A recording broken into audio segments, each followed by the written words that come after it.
Hi everyone! Are you thinking of moving to Malaysia? Stay tuned with S-MM2H Club to learn more about Malaysia, especially the official program called Malaysia My Second Home, or better known via its short form MM2H. Malaysia government introduced the Golden Visa program MM2H in 2002, but actually this program was a successor of the well-received Silver Hair program introduced in 1996, which literally means that you have to grow your white hair before you are allowed to join the retirement program. To date, there are more than 50,000 families applied for MM2H, as the program allows successful applicants to bring along their parents, children, and spouse or even spouses, as long as it is legal. And as it is no longer called Silver Hair program, applicants below 50 years old who does not have silver hair yet are welcome too. But what's the requirements to join the program? Mainly, there are two aspects: financial and security requirements. For financial requirements, the applicants will need to demonstrate the financial capability to be able to support themselves without the need to work in Malaysia. So it is usually demonstrated via personal financial assets and monthly income from outside Malaysia. Once the approval is granted, the applicant has to place fixed deposit in Malaysia as part of the joining condition. For the security requirements, there are a few key areas.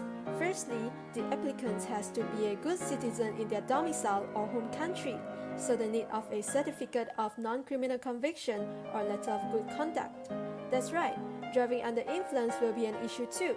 Secondly, the person coming to Malaysia must obtain national security clearance from the relevant agency in Malaysia.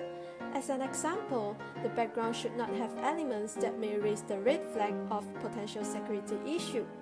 Finally, all the family members must undergo a mandatory health check via a designated medical center in Malaysia and must possess a health insurance in Malaysia.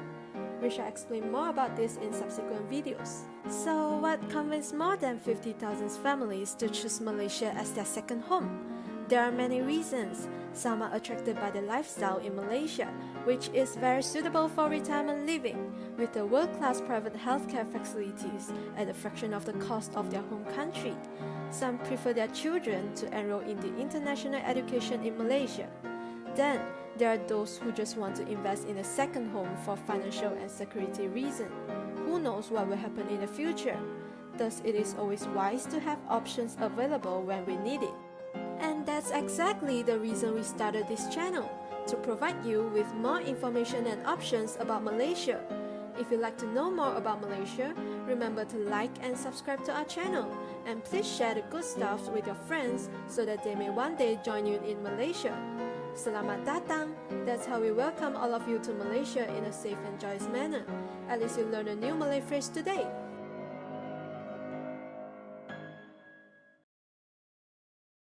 Sawadika! Hi everyone, this is Tracy. Today we are going to talk about the application steps for Thailand Elite Visa. First and foremost, we would like to briefly introduce to you what is Thailand Elite Visa. It is categorized as Privileged Entry Visa, which is one of the tourist visas. It is also the world's first government-sponsored national club membership, which uses long-term residence visas and VIP privileges to attract international high-net-worth individuals to Thailand for vacation, investment, or long-term stay for other purposes.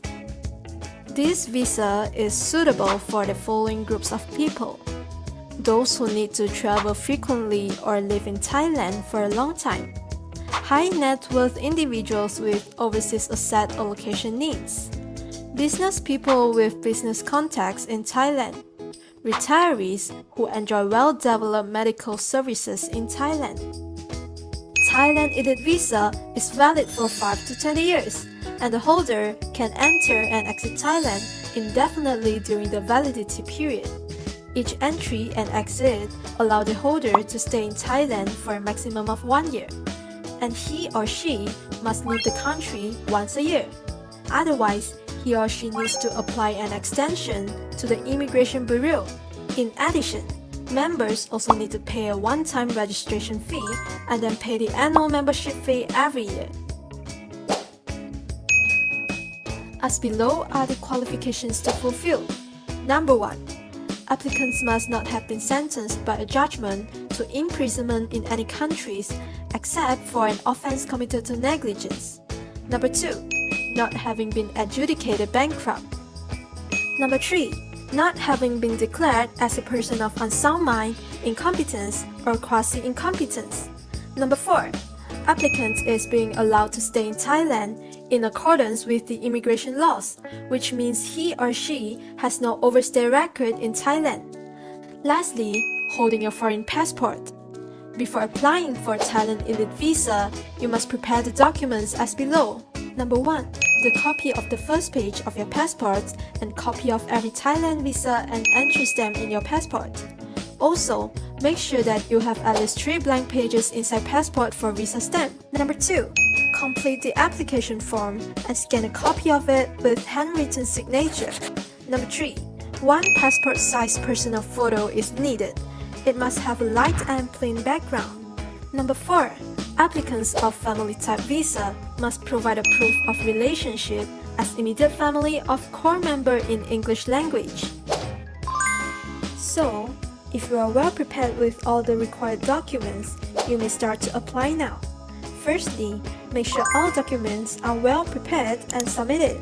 Secondly, all documents will be submitted to Immigration Bureau and Ministry of Foreign Affairs for criminal background checking.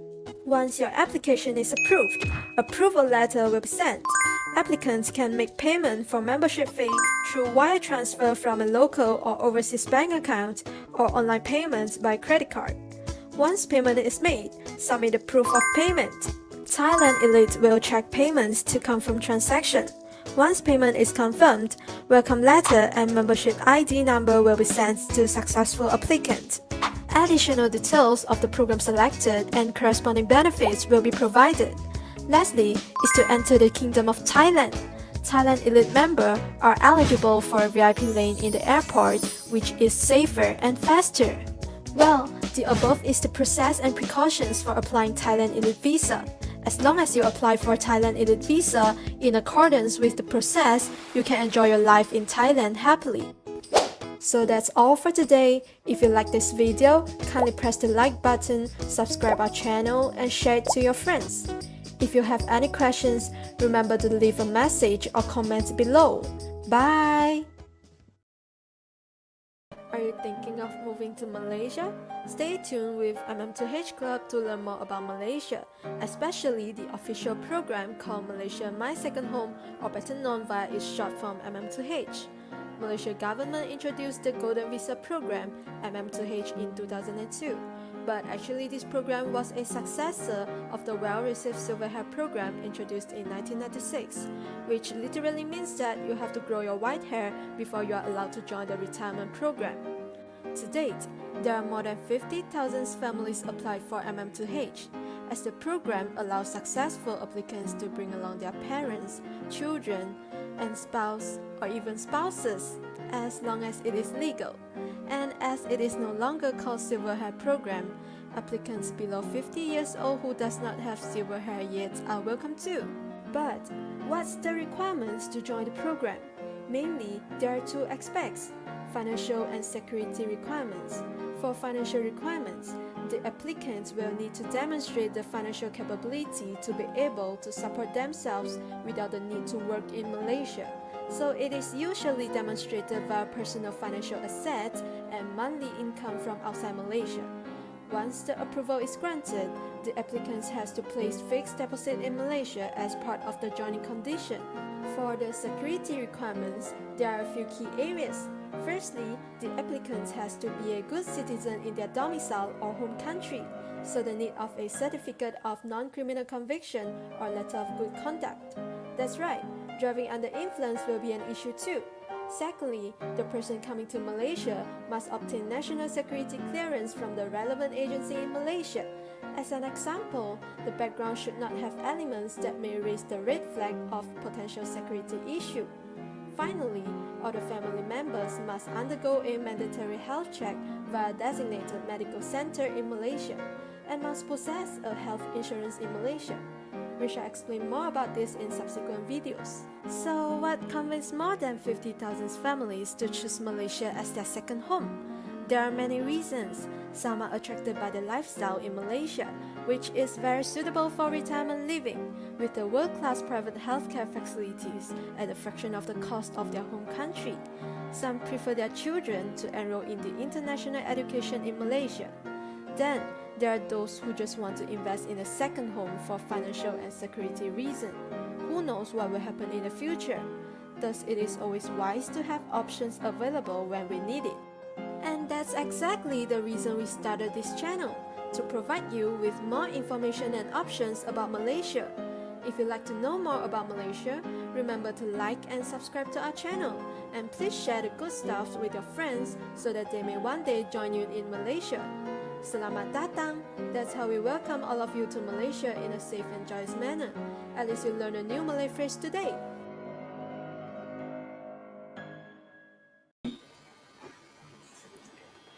All right, a very good morning to everyone.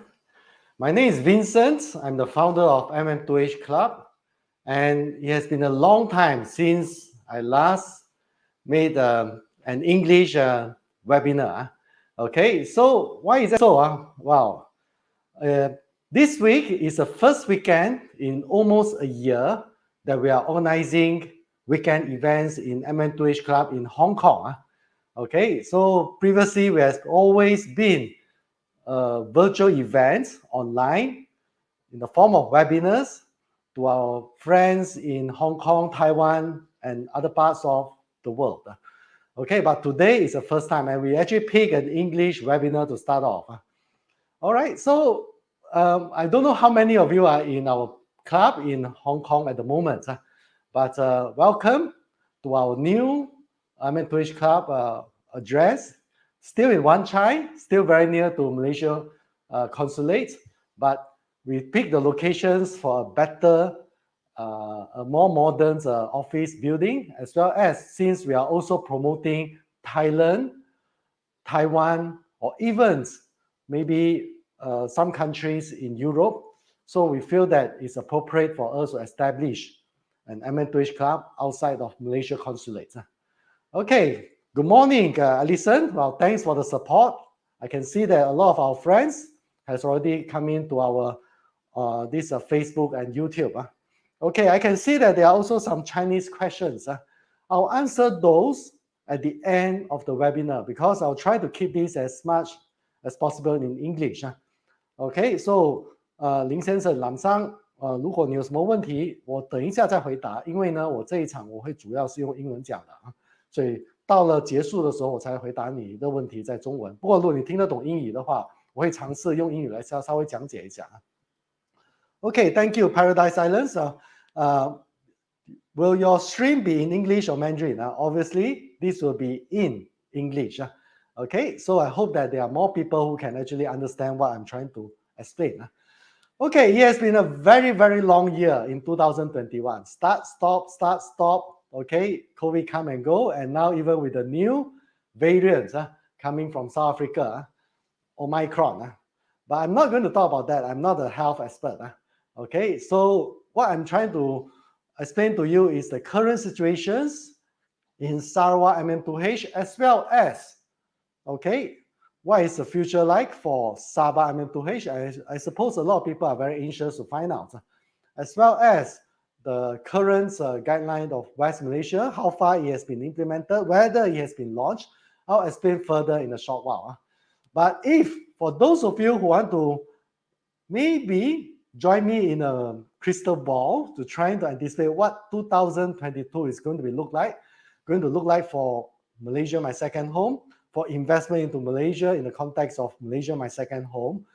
Okay, what are the policy changes? I'll try to make a few these sessions, okay, in YouTube and Facebook in December, starting from potentially as early as next weekend. So stay tuned. Please subscribe or like our Facebook page, our YouTube channel, and turn on the notifications. Okay, some of these video will be in Chinese, in Cantonese, and from now onwards, there will be some in English as well. Okay, let's get started first. First of all, Is Malaysia MM2H, is it still ongoing? Is it going to change? Okay, let us go through some slides first. You can see from here, why is Malaysia can have their own Malaysia My Second Home program? This is one of the most critical questions a lot of people would like to have the answers. Okay, in order to have the answers, we have to go back into history to how Malaysia was formed in 1963. Okay. Actually, when did Malaysia gain independence from the British? Okay, a lot of people will feel that it's 1957. But actually, Malaysia was formed in 1963. Malaya gained independence, so-called Merdeka, in 1957. But in 1963, Singapore, Sabah, and Sarawak joined Malaya to become Malaysia. Okay, but this at one stage Brunei was in the picture as well. But in the end, Brunei became their own independent country. Okay, so that is the origin of Malaysia, from Malaya into Malaysia, and it became a federation of which the Borneo states actually have their own rights in certain areas, and one of the rights will be in immigration. So it's a bit similar to how Hong Kong and this, let's say Macau, become part of China, or potentially like Canada. Quebec is actually one of the provinces that maintain their own immigration rights. So it's a bit similar to those. We are a federation, but the Borneo states maintain certain level of autonomy in their own these administrations, especially in the area of immigrations. Okay. All right. Good morning, John. So thanks for joining this as early as now. So I already explained that in 1957 we gained independence as Malaya. Then after that we become Malaysia under the Malaysian Act. So it's actually this under the 1959 and 63 Immigration Act, there is a specific clause that mentions Sarawak and Sabah actually has the right to refuse entry under immigrations. They control their own immigration. Okay, they have the right to decide who can live in Sabah and Sarawak. Okay, so when MM2H was introduced in 2002 as a successor of another program called the Silver Hair Program, which started in 1996, I believe. Okay, so when MM2H was launched, actually for a start, this Sarawak do not have that program. Okay, Sarawak only have their own Sarawak MM2H program in 2011. Okay, you can see that even for the start of West Malaysia MM2H and East Malaysia MM2H, it was started at a different time. Okay, so Sarawak MM2H initially have their own set of rules. They ask for someone who buy a property of 350,000 ringgit in order to join that program. Okay, that was back in 2011. So it all from the start, it has always been a different program. Why is that so? Because Sarawak has the right to start their own MM2H program. Okay, MM2H is just a name. Okay, they are using the existing Immigration Act to start an immigration program on their own. So until today, even though we call it Malaysia My Second Home, but there is a differentiation. The one in Putrajaya, which is a federal program, is called just MM2H. The one in Sarawak will have an S in front of it, S-MM2H. So that is the program introduced by the Sarawak state government. Is different from the federal program. So as you can see from this side, okay, this is Malaysia. The agreement that was executed in London between the United Kingdom of Great Britain and Northern Ireland, the Federations of Malaya, North Borneo, Sarawak, and Singapore. North Borneo refers to Sabah. Okay, that was executed by the command of Her Majesty on July 1963. And on September 1963, it was officially formed. The Malaysia was officially formed. So when you join Sarawak M2H, S-MM2H, are you allowed to stay in West Malaysia? We had a webinar together with Mr. He, just about, I think, early last month, in November. The same question was posed to him. Are participants of Sarawak M2H allowed to join, to stay in West Malaysia? His answer is very clear-cut. Okay, under this Sarawak M2H program, once you are in that program, as long as you fulfill the requirement of S-MM2H, which dictates that you must stay in Sarawak for at least 15 days in a year, you are free to stay in whatever part of the world, including you have unlimited time in other part of Malaysia. Okay, because technically, why is that so? Because Sarawak has his own rights to issue the social visit pass, and the duration they issue will be recognized by the West Malaysia as well. Okay, because this is part of what Malaysia agreed in 1963. Okay, so now even our parliament is now trying to put more powers into the hands of Sarawak and Sabah to the extent of naming them as different from the West Malaysia state. They may be called the Borneo states. In the very near future, they will amend the constitution of Malaysia to offer more rights to Sabah and Sarawak. This is what happened in Malaysia politically. So for whatever rumors that you may hear, okay, Sabah and Sarawak has to consent to whatever change, okay, that the potentially federal government wants them to implement in Sabah and Sarawak. Okay, they must consent to it. And so far as I understand, it's going to be very, very difficult for them to consent to change their own Sarawak MM2H or even their own this PR program in the future, maybe from Sabah, or this MM2H program from Sabah, because they see that as a very good program economically for their own state economy. Okay, so this is a reason why, even if you hear a lot of different news speculating that, okay, Malaysia may want to standardize the whole program as one country, it will require the consent of Sabah and Sarawak before that can be done. Okay, so Sabah and Sarawak formulated their own M2H for the benefit of their own economy. And they have their own immigration right to the extent that we, West Malaysian, I'm a West Malaysian. Okay, I was born in Kuala Lumpur. Okay, although I grew up in Penang. Every time when I travel to Sabah or Sarawak, I have to go through the immigration, of which I'll be given a slip stating that I'm allowed to stay in Sabah or Sarawak for 90 days. For those who obtain the Malaysia My Second Home status from West Malaysia, from Putrajaya, every time you go in, most of the cases you'll be given a 30 days entry. Okay, if you are from Taiwan, Hong Kong, China, or if you are from, let's say, United Kingdom or US, Japan, potentially you'll be given 90 days as well. But still, Sabah and Sarawak does not recognize that you are able to stay there for for unlimited period. Okay, you are only allowed to stay for the duration of 90 days. But the same cannot be said for this West Malaysia. Reason being, currently there is no immigration checkpoint.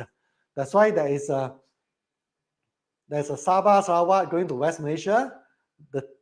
The cross there means there is no immigration checkpoint in KLIA, in Penang International Airport, or even any other airport in the states of West Malaysia for entry of Sabah and Sarawak flights. Okay, as long as Sabah and Sarawak flights are going in under domestic arrangement. Okay, but if they, of course, there's also some people asking, can the federal government change the flights from Sabah and Sarawak into West Malaysia, into the the international arrival? Yes, they can. But under the current political situations, it's going to be very, very difficult, almost suicidal for the West Malaysian politicians to implement that change because they will be seen as discriminating against the East Malaysian citizens. Imagine if I'm a Sarawakian, every time I go to Putrajaya, they will want to see my IC and passport and then see whether I'm allowed to go in. It's almost like there's two countries already. Currently, we are one country, slightly two to three different systems, but still they are integrated as one country. Sabah, Sarawak, and West Malaysia accept immigrations. Okay, but once they implement more and more changes, if to that extent, it will be very, very difficult for this politically for the country. Okay, so if you get the Sarawak MM2H, will your children be allowed to study in West Malaysia? Actually, a lot of people may not know. Sarawak MM2H is a totally different program from West Malaysia MM2H to the extent the children are not getting MM2H passes. Even under Sarawak MM2H, the children are getting student passes. Okay, student visas. So, in actual fact, if you want the children to study in West Malaysia, just let them enroll in a school in West Malaysia and they'll be given student visas. The parents will still be able to join the the Sarawak MM2H, okay? And if they fulfill the Sarawak requirement, they can still accompany the children for their study. Okay, so this is the current arrangement of which a lot of our clients who previously obtained the status of MM2H from Sabah, okay, they have been living in Penang, in Kuala Lumpur, okay, for the whole 10 years durations. Okay, so it has been done in the past 10 years as well. So I won't go deeper into the what do you call this procedures of how do you get student pass or how do you get student visa. By the way, student pass is for those who already have a valid visa. For example, Malaysia My Second Home visa. If you obtain one in West Malaysia, then they will give you a pass to study in certain school. So it's not a visa by itself. It's more or less a permit for you to study in a particular school. That's why they call it a student pass. Student visa is a visa by itself. So it accords the person the right to reside in Malaysia for the duration of the visa. Okay, at the same time, study in a particular education institutions. Okay. All right. I will go a bit into the MM2H comparison. Okay. So, by the way, I have a few more things to actually share with everyone about West Malaysia in a short while, but I'll refrain from doing that until the end of the webinar. You can see here, I'm going to make a comparison between Sarawak MM2H, a proposed Sabah MM2H, this old West Malaysia M2H and a new West Malaysia M2H. But before I go deeper, I would like my backend to actually help me to share the banners. Okay. First of all, I want to let people know, it's not this one. Can you go? There's one about Sabah MM2H because I mentioned here proposed Sabah MM2H. Okay, I would like to share with everyone that Sabah MM2H is still in progress. And they just cleared the State Economic Planning Unit. Okay, they are giving a full support, and now still pending, just pending the State Cabinet approval. Okay, so that happened in the last week of November. Okay, so initially they are trying to push it for this quarter, which is supposed to be by the end of December, but I don't think it's likely now. So to me, I would say the expected launch should be in the first quarter of 2022. Okay, 2022. Then we will have the new Sabah MM2H program, specifically for their own this state economy. And they even have another proposal called the Sabah PR program, which is also an investment migration program. Okay, once you get a PR status, it's for life in Malaysia. And that one is still under the considerations of the Sabah State Cabinet. So they have their own rights to formulate their own program. It has always been the case. since day one of the formation of Malaysia. Okay. This, first of all, everyone know about Malaysia My Second Home being a program that you place a fixed deposit of either 150,000 or 300,000, then you'll be given a residency status for the next 10 years once it's approved. Okay, previously under the West Malaysia MM2H, the requirement is that if you are below 50 years old, you have to place 300,000. If you are above 50 years old, you have to place 150,000 ringgit as a fixed deposit in the bank. In Sarawak MM2H, it's now a different requirement, although it's the same amount of 300,000 ringgit or 150,000 ringgit. Okay, why is that so? Now they do not look at the age. They're looking at whether you're applying for this program as an individual or as a family. What is a family? It means that you can bring along your children if they are studying in Sarawak below 21 years old. You can bring along your spouse, and you can also bring along your parents as long as they are over 60 years old. Okay, so it's still 3 generations that you can bring along as a family. Okay, so it's either individual or family. So if it's a family applications, regardless of your age, even if you are 60 years old, you are still required to place 300,000 ringgit, which is equivalent to about 550,000, 560,000 Hong Kong dollars, or this 2.1 million Taiwan dollars, or this about 80,000 US dollars. That's about these figures. I'm just using do the conversion off my head. Okay, so it's the 150 and 300. So if you are, let's say 45 years old, and you invested in a property in Sarawak for 600,000, you are allowed to join Sarawak MM2H program by just placing 150,000 ringgit, okay, as a fixed deposit under the Sarawak MM2H program guidelines. Okay, so the current West Malaysia, though it's not implemented yet, okay, there are progress being made for West Malaysia. There's a new immigration MM2H center being set up, okay, on the 5th floor of immigration headquarters in Putrajaya. But the office is very, very well decorated and very upmarket, but I don't think it's able to serve a lot of clients. So we'll have to see how the immigration's going to handle the sheer volume of applications of MM2H if they are still looking into thousands of applications.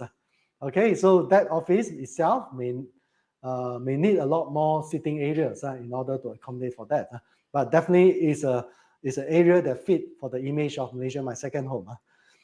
Okay, so at the same time, they're also launching a new online system, which I'll share with you in a short while. It's not official yet. It's only within the internal testing, but I'll just give you a bit of a taste about the system itself in a short while. The proposed Sabah MM2H will follow what Sarawak is trying to do, which is 150,000 if it's individual and 300,000 if it's a family applicant. So you can see that Sabah and Sarawak, they will try to keep the program 90% similar. That is the intention. And I'll explain a bit later about what is the difference. Okay, income requirements. At the moment, the new MM2H program is asking for 40,000 ringgit Malaysia in terms of the monthly offshore income. Okay, which a lot of people were saying that they may not qualify. Even if they qualify, they may not consider Malaysia, which is true because Malaysia, My Second Home, has always been attracting the middle class or the upper middle class. We are not interested in the super rich because the super rich may not choose Malaysia in the end as well. So a lot of the questions that we encountered recently is that for the existing MM2H participants, okay, does that mean that they have to fulfill the 1 million ringgit requirements or the 40,000 ringgit of offshore income per month? The answer is no. Okay, so our minister has made very clear this requirement will only apply to those who apply in the new program in the future. Okay, so what happened in the past?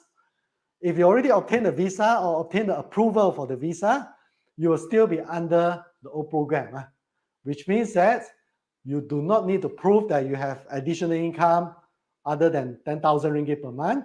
You do not need to place additional fixed deposit, okay, other than the 300,000 or 150,000 that you already placed. So the financial requirement does not change, even for those who already got a approval letter previously, but because of the pandemic, you cannot come to Malaysia for the final endorsement. You will still be allowed to actually continue under the old arrangement. This is what we understand from Immigration of Malaysia. But of course, there's no official write-up on this yet.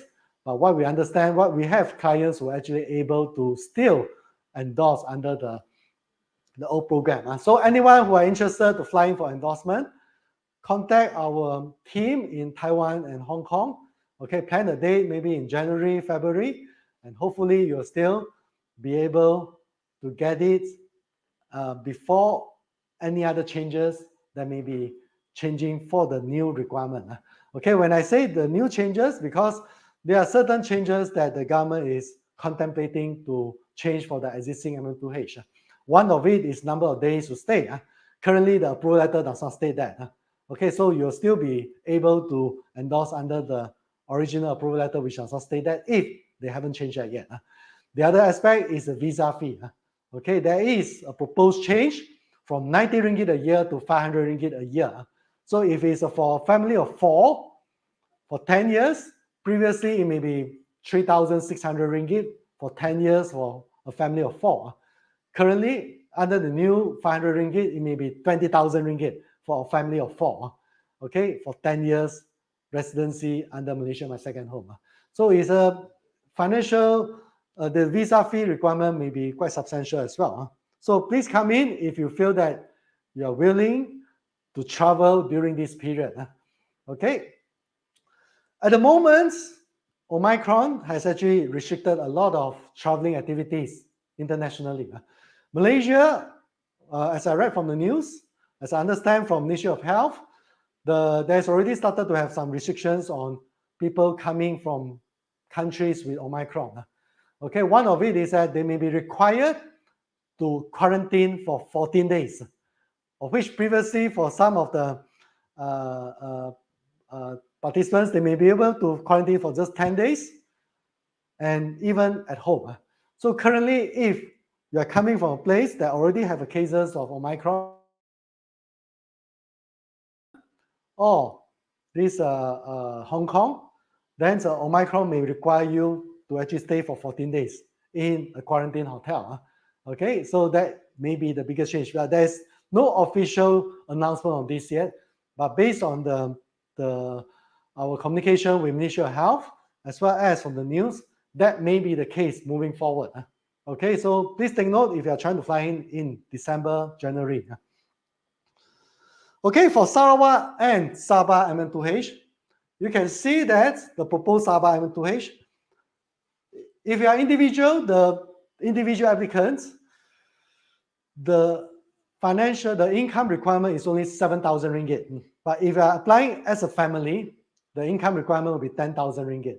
Okay, so that is still very, very affordable, even in line with what previously the original West Malaysia MM2H actually dictates.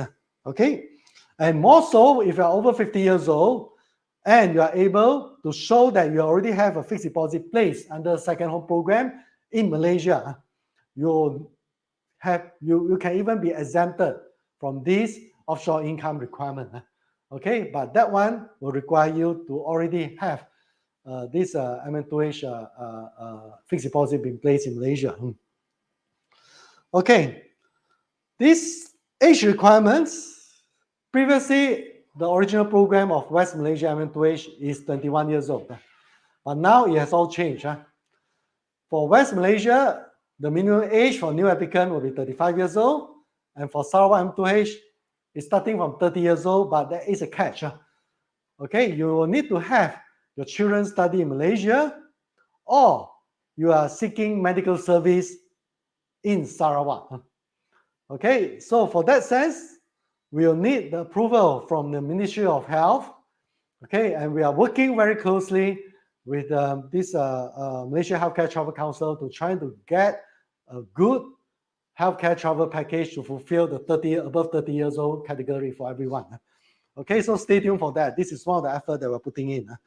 So Sabah MM2H,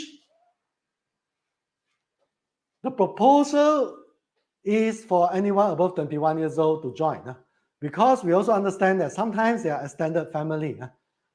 Okay, the parents may be over 50 years old. They just want to get a status for the children to be able to stay close to them, as the whole family may be already financially free.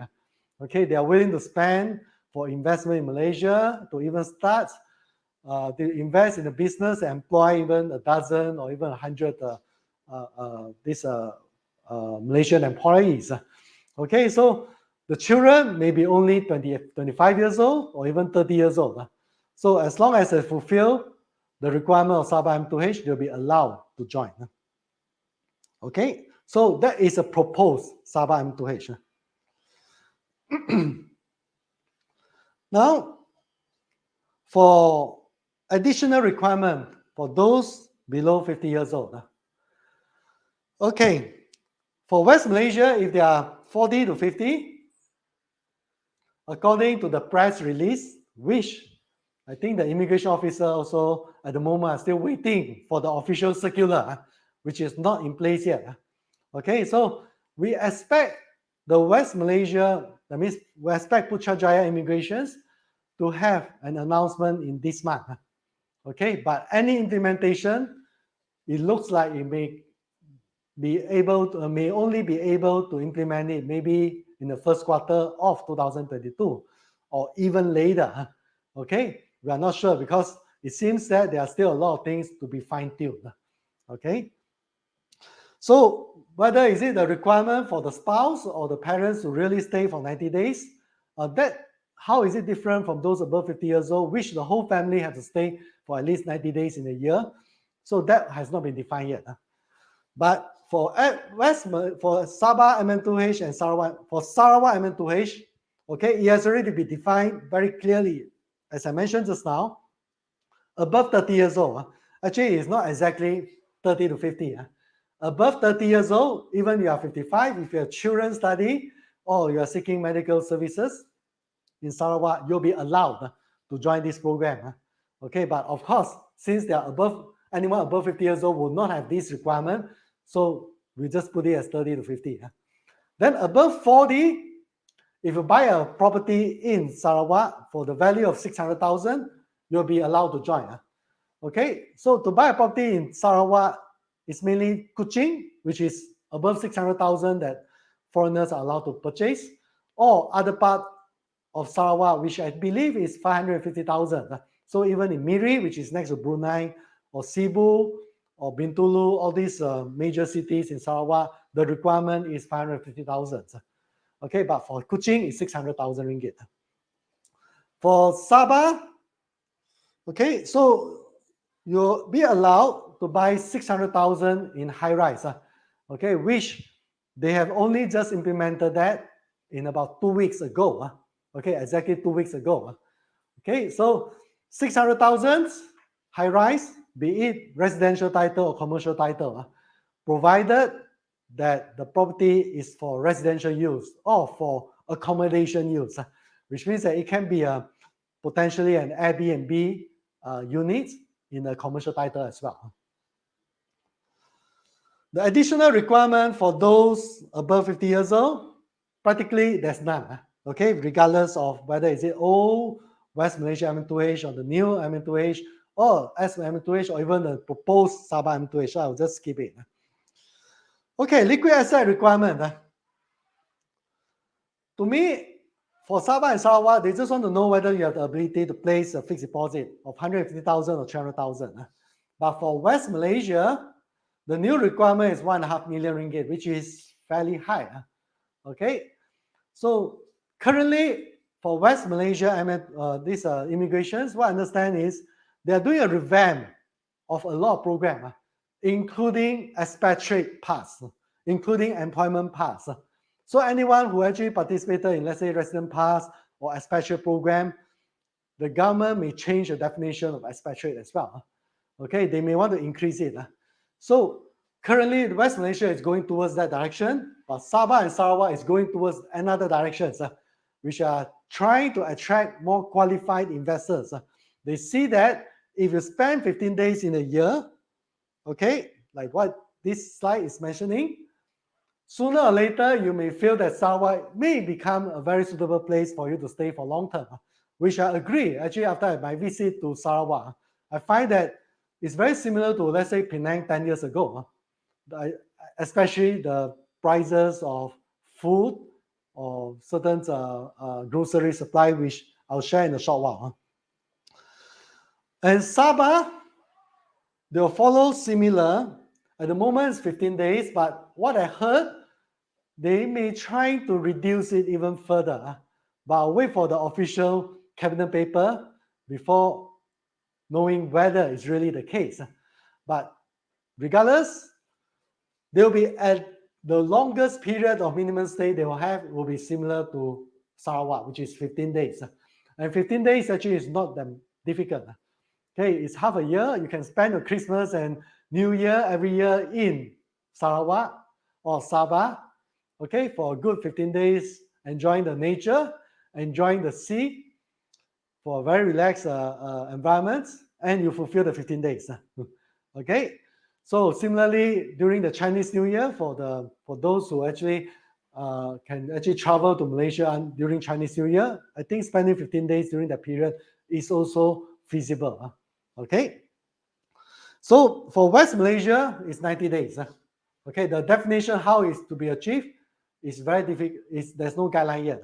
But for Sarawak, the 15 days is calculated from the day MM2H visa is obtained. So for example, let's say if you got the approval and you decided to fly in let's say 2 weeks later from now, so maybe you fly in on 15th of December, and you start doing the medical checkup, you place a fixed deposit, all these things may take 3 days, let's say. And you only officially under the program on 22nd of December. So from 22nd of December until 22nd of December 2022, within this period, you'll need to stay for at least 15 days. The 3 days or 4 days or 5 days that you spend to do the necessary procedures to obtain the status will not be counted. Okay, so this is how 15 days is calculated, but I believe there may be some leeway. For example, let's say you join at the end of December, maybe they just calculate straight until 31st of December. Okay, so sometimes like this year, maybe you are on 12 days, 13 days, but the 4 years you spend for 90 days, let's say. I think they may consider that to be fulfilled as well.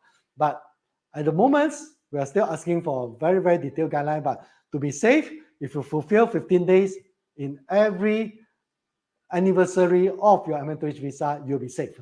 Okay, but whether in every calendar year, I don't think that's the case. Otherwise, those who actually endorse in December will definitely not be able to fulfill the 15 days. Okay, unless they stay put until the whole Christmas and New Year period. So for Sabah MM2H, it's the same case.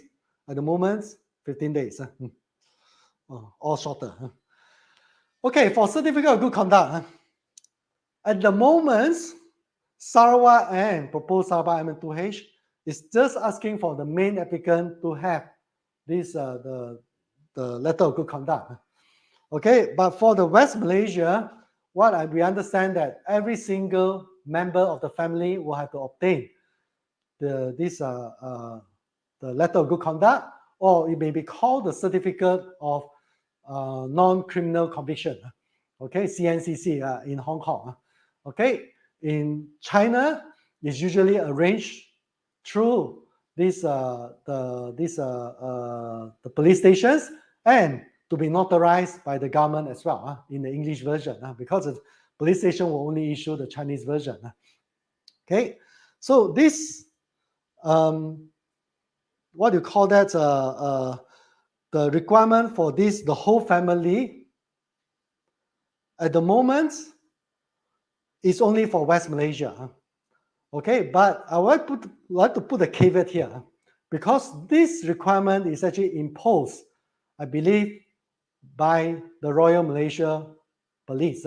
Okay, because the police is supposed to go through the background check, the security check. Okay, so they will rely on this as well as do their own Interpol check and security check. So if, let's say, the police dictates that every single member of the family must have the letter of good conduct, even Sabah and Sarawak may need to follow for that. Okay, because this is security issues, which is falling under the national requirement. But immigration is not under the national requirement. Okay, duration of M2H. There's a slight mistake here. Okay, for Sarawak M2H is for 10 years, but they only issue every 5 years to do the check. But what we understand from the recent renewal guideline for existing M2H participants, the current renewal for existing M2H participants in West Malaysia will only be for 5 years duration moving forward. Okay, for example, if you still have this the current M2H approval letter for 10 years, then okay, they follow the approval letter.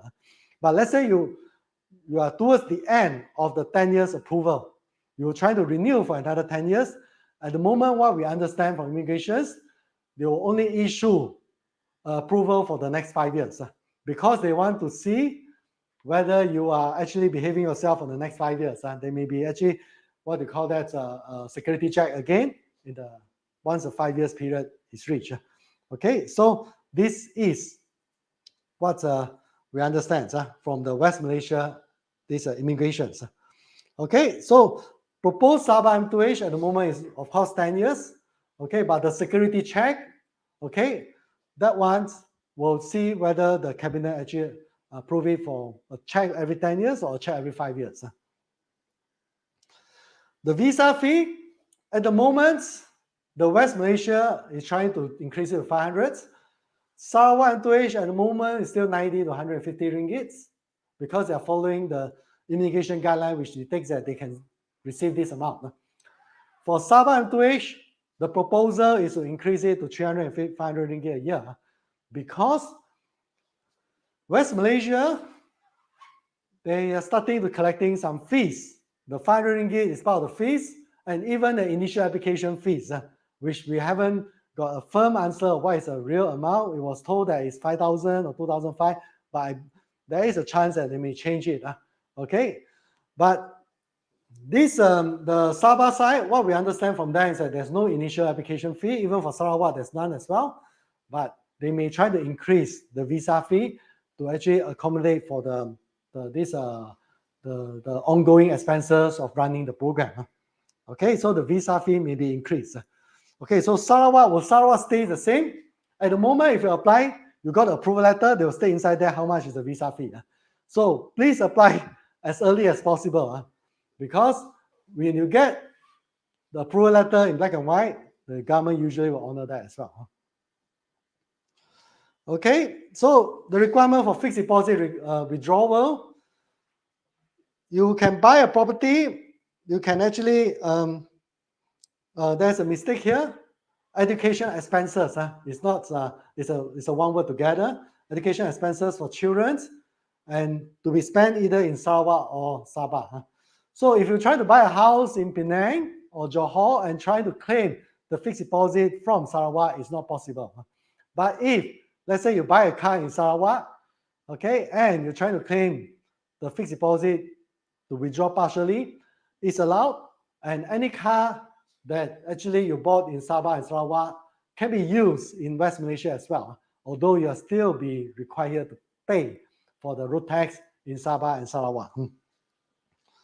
Okay, the medical checkup, at the moment, there is also what you call this, this one may not be accurate as well, because this slide was done about 4 months ago for Sabah state government presentations, okay, to actually help them to formulate the Sabah M2H program. So what we understand now, regardless of whether is it MM2H in West Malaysia or Sabah and Sarawak, if you are submitting a new applications, an overseas medical examination report is required. Okay, so we already have a lot of clients who actually done that in Hong Kong. We have the formats. We understand that the main purpose is to see whether the person has any contagious disease. Okay, luckily COVID-19 is not in the picture. It's usually 3 elements: HIV, hepatitis A and B, as well as tuberculosis. Okay, TB. So most of our clients who may encounter some issue will be in hepatitis A or B. Okay, so at the moment, the answer from this Sarawak state government is that this will depend on Ministry of Health. If the Ministry of Health feels that the contagious risk to the society is high, they will reject it. Okay, so you have to prove that it cannot be, there's not a high risk for contagious disease. This is the purpose of the medical report. Okay, and medical insurance, it must be purchased in Malaysia. Okay, so even if it's required to purchase in Sarawak and Sabah, we can arrange it for you. And previously, the old one, you can use medical insurance with coverage in Malaysia, but as far as we know, at the moment, it's still uncertain whether the new program will allow that as well. So on the safe side, buy a medical insurance in Malaysia, then you'll fulfill for all these programs.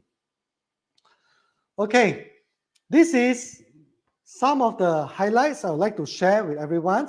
Before that, I would like to actually show a bit of a video of this, what we call this, Sarawak. Okay, for those of you who may not been to Sarawak. And for that, I will also answer a bit of questions that from the crowd. Okay, so Kesa, can you help me to play the video, please? And I will actually, okay. All right, actually, Sarawak is very, very similar to what you call this, the West Malaysia, even like Penang. Okay, there's a very strong Chinese heritage there, and it's even more English speaking than most states in West Malaysia. Why? Because it was ruled by the Brooks family. It was a British, so-called British colony for most part of the century in 20th century, 19th century, sorry. Okay, so a lot of the majority religion in this Sarawak is actually Christianity. Okay, so most of the schools there actually previously was the Christian schools. So the teaching medium was in English. So they have very good education system in place that most of the students, most of the teachers were educated under the British education system as well. So that is the condition of Sarawak, very colonial and still maintain a lot of the differences as compared with other part of Malaysia, because they are majority Christian. They are a very substantial number of Chinese populations.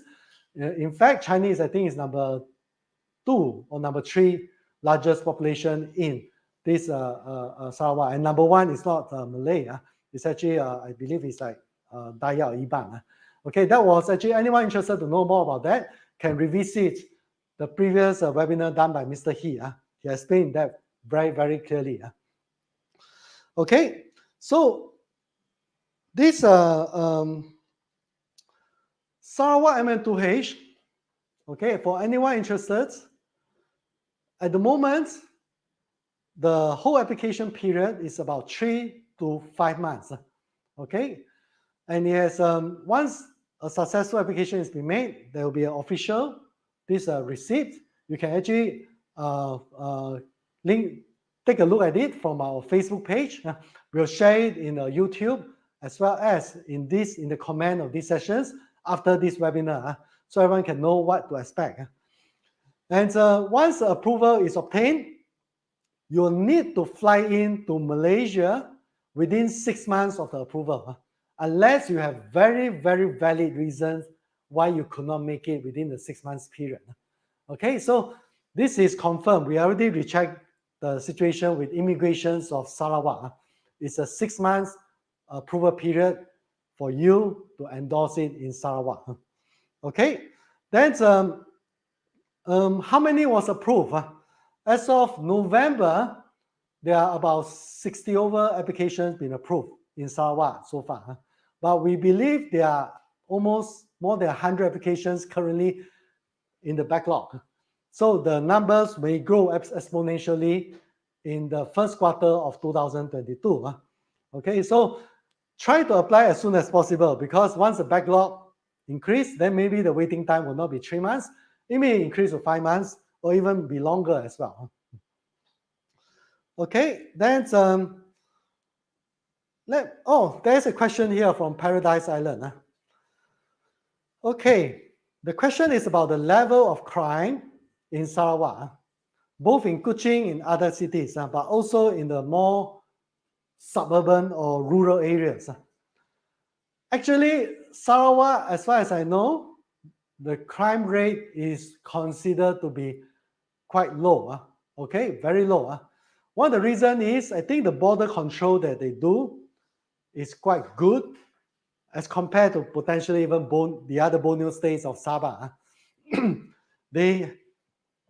When I was walking on the street in Kuching, I feel that it's very, very safe. As safe as I'm walking on the street of Ipoh. Reason being, there's not much foreigners or foreign laborers walking along the streets.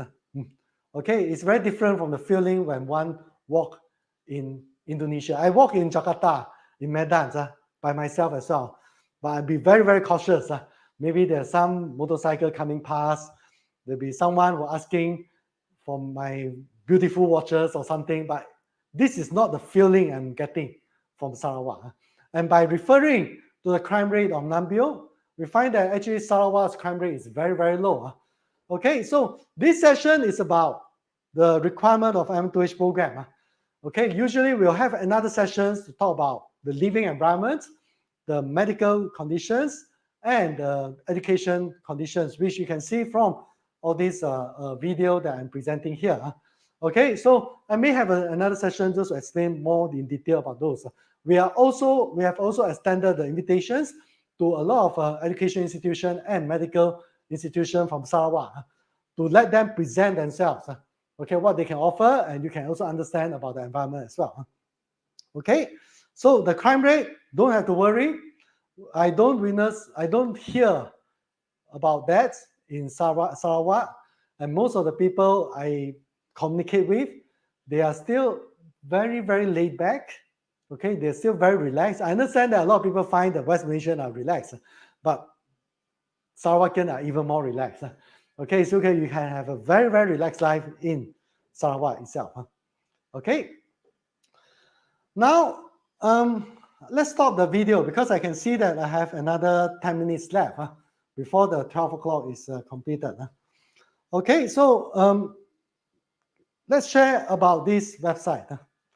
This is the new immigration portal that will handle all the visa applications. Actually, previously, they already have the foreign workers applications that was done through this system. But now they will expand to a lot of different areas. You can apply online passes, you can apply online resident pass, but that one may be changed in the very near future, or even the entry permit. But one thing that you can see here is about Malaysia My Second Home yet, but the system is actually on the back end already. Okay, but we have another link to go inside there. So in that system, you can see that you can actually take Malaysia My Second Home, and then you can go inside, create a username and things like that. If you don't have an account, okay, then you can start going in and then launch an application. But this is still a dummy system. I don't think they allow application yet, but we know from inside what is required. And that is the reason why we explain to everyone that the medical report from overseas is part of the requirement for the new West Malaysia MM2H. Okay, so this system is still, I believe, under beta testing. Okay, so we have a lot of these requirements. Okay, so once it's fully tested, then it will be launched. Okay, or it's almost completing the test, then we'll wait for the immigration of Putrajaya to make the announcement. Okay, we have final 5 minutes. I'll try to answer some questions. Okay, can you bring down the screen? Okay. I'll try to answer some questions that I can actually try to get it up. Okay, hang on.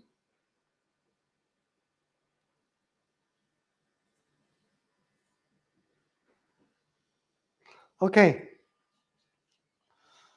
I see that there are Chinese questions asking us how to contact us, what is our fees and things like that. In a short while, we'll place it on the bottom of the comment. You can actually call our Hong Kong office or Malaysian office or Taiwan office. Okay, so if you are from China, you can also request for WeChat account, so we can communicate with you through WeChat as well. Okay, so our fees are different from Hong Kong. From this mainland China and Malaysia, we'll collect in the local currency. Okay, so for this, well, we'll have to place more than just a Hong Kong address. Okay, we have to put in Malaysia's contact address. Let me see. I think it's in the last page of this. Okay, can you please allow me to share this slide? Okay, the contact us is this. If you are from Hong Kong, you can contact us through this. Okay, the phone number and our email address or the Facebook page. You just leave a private message to us, then we have the team contacting you. If it's Taiwan, you can contact us through this. Okay, and if it's other part of the world, be it English or Chinese, you can contact us through our this establishment in Penang, in Kuala Lumpur. Okay, so even in Sarawak, you can contact us through this as a headquarters. Okay, so that is how we are established in different parts of the world. Although if you are from Indonesia, we have another number from Indonesia as well. Okay, so this one is actually the acknowledgement receipt that I mentioned just now. Okay, so you can see that it's signed by Mr. He himself. Okay, that you must be, that was actually a submission that we did in October itself. Okay, so that is the one. And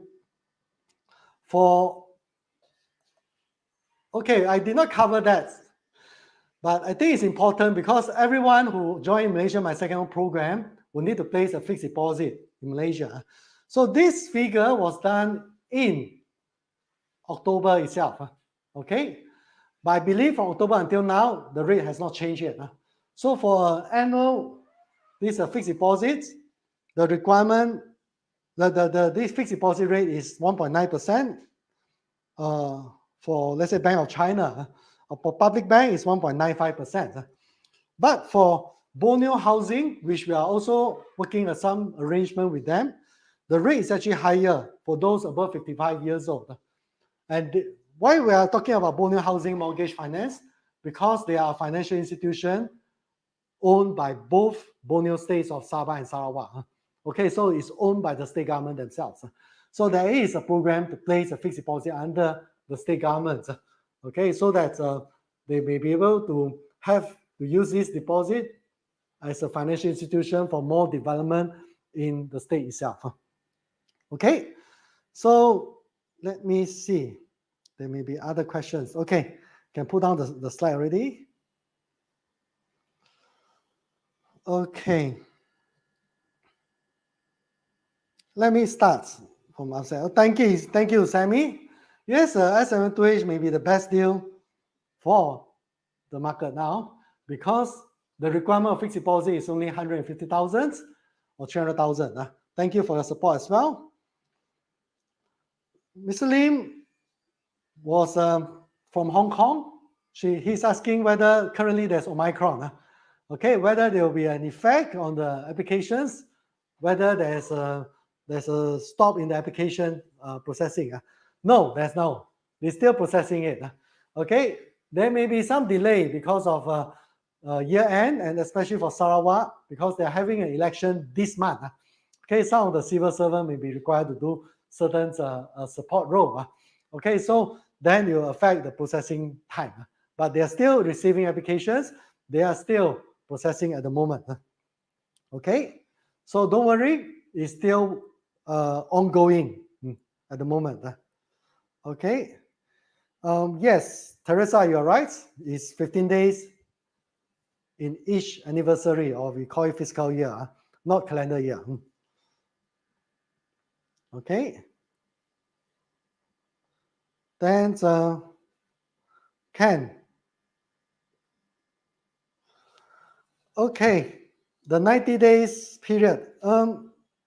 This 90-day period is only for the West Malaysia. As I explained in the presentation just now, currently there's no guideline yet for these 90 days. Okay, but if you're talking about 15 days, I just already explained, the 15 days is starting from the day you obtain the M2H requirement. Okay. So, this one, the fixed deposit account in Hong Kong branch, that one we'll have our team to contact you, because currently this is also a work in progress. Okay, although the bank itself has already obtained the approval from Bank Negara to do so, then there's still some fine line to be finalized before we officially launch it. Okay, so I think that's about all the questions we have. It's exactly 12 o'clock.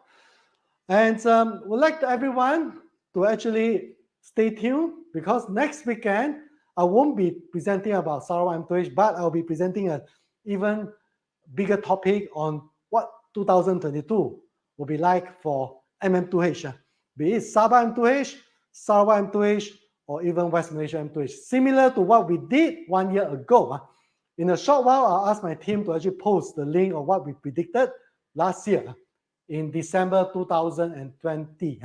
Okay, most of our prediction has actually materialized, including the online system to be done by immigrations, and immigration taking over the program. All this is already in place, but some are not. For example, the Johor M2H, they're trying to launch their own M2H, although the Sultan of Johor has been very, very vocal, okay, in trying to get a good deal for the West Malaysia M2H, but until today, there's no further progress on that yet.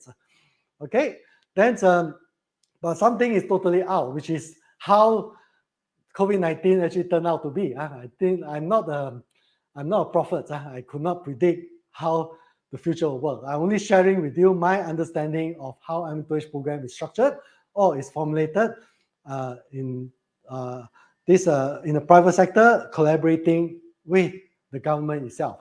Okay, so this is from the information, then I make certain expected change that may happen in the future that I'm sharing with you. Okay, so stay tuned for next Sunday. So the sessions should be hosted on coming Sunday, which we maybe later today or Monday we'll announce the actual time. Okay, Mr. Lim, yes, I saw that you are asking me to answer your question in Chinese. Okay, I will answer it now, including the other questions. So for those of you who participated in our English talk, thanks a lot, and hope that we can have your continuous support for the future. Okay, thank you very much. Everyone stay safe, stay healthy, while I answer the Chinese questions now. 请问出现了这个新病毒，对申请是否会有影响？会否停止办理？刚才我解释就是说，其实新病毒对于这个申请暂时是没有影响的。OK， 完全没有影响，因为马来西亚其实呢还没有一个社区或者我们内部的这个新病毒的这个传染完全没有有的也是有一单是之前的南非的学生进来，在隔离期间被发现有了，可是他隔离过后已经完全康复了，也没有传给任何他的在这个境内所接触的任何人士OK， 所以对申请暂时是没有影响，会不会停止办理？不会。OK， 不会停止办理，骚扰月还是不断的进行当中。而且呢，骚扰月虽然这个月会有一个大选啊，就是他们的州选啊，可是呢，这个只会造成稍微的延误啊，也不会停止申请啊。OK， 所以你不用担心这一点。OK， 然后这个刚才你问的怎么联系我们，费用是多少啊？刚才提到的啊，我们先要了解你是在吉隆坡申请啊，在马来西亚申请，还是在台湾申请，还是在这个叫做这个香港啊或者中国大陆申请啊，收费都是在当地的啊。OK， 我懂。如果你是孩子要过来念初中的啊，英语不会这么快。如果是学校怎么选择呢？其实呢，如果你是打算念中文的这个中学呢，有很多选择的啊。第一，我们有一家国际学校呢，它的硬性规定所有的学生都必须学中文的啊，还是 IB 制的啊。OK， 迟些我们可以跟我们团队会跟你分享相关的资讯啊。当然，如果你觉得要直接到国际学校，大部分的学科都是英语的话，孩子可能要跟上会有困难的话，你可以选择纯粹是所有的科目，除了英语和马来语以外的科目都是用中文教学的，那个是我们所谓的独中。OK， 不论是在沙劳越，或者说是在这个槟城、吉隆坡都有独中。OK， 所以这些独中也可以去申请去念的啊。OK， 所以呢，这个只要有了第二家人身份啊，你是可以选择看你要去念哪里的这个学校的。沙劳越的独中呢，其实那个他们的这个叫做什么？这个统考和这个我们的中五的这个或者 O level 的那个大考的表现呢，向来在全国都是排名在前列的啊。OK， 因为他们向来在教育这一块呢，是那边的家庭那边的这个制度呢，都是非常的重视的啊。OK， 看这一个呢，我们的团队会再跟你保持联系啊。在这一块呢，其实我们在处理当中，然后下一步呢，当有这个进一步的情况的时候，我们就会给你了解关于这个申请那方面需要补交什么文件了啊。OK， 这样。OK， 谢谢大家今天的参与，我们下个星期再见，拜拜。